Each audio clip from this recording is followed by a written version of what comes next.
उन्हाळ्यामध्ये गायींच्या व्यवस्थापनात कसे बदल करावेत जेणेकरून गोठा फायद्यात राहील आणि गायींचे आरोग्य देखील व्यवस्थित राहील.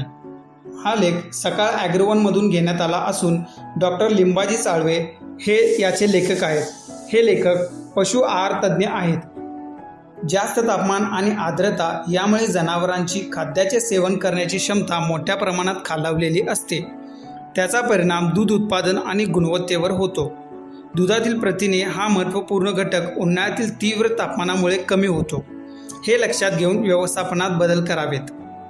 व्यवस्थापनात करावे लागणारे बदल पुढीलप्रमाणे आहेत. गुणवत्तापूर्ण आहाराचे महत्त्व. प्रथिनांचे प्रमाण ठरवणारा महत्त्वाचा घटक म्हणजे रुमेन मध्ये उपलब्ध असलेल्या नायट्रोजनचे प्रमाण आणि किण्वन करण्यायोग्य कार्बोहायड्रेटचा अंश, जे या संश्लेषणासाठी ऊर्जेचे स्रोत म्हणून काम करतात. विशेषतः स्टार्च आणि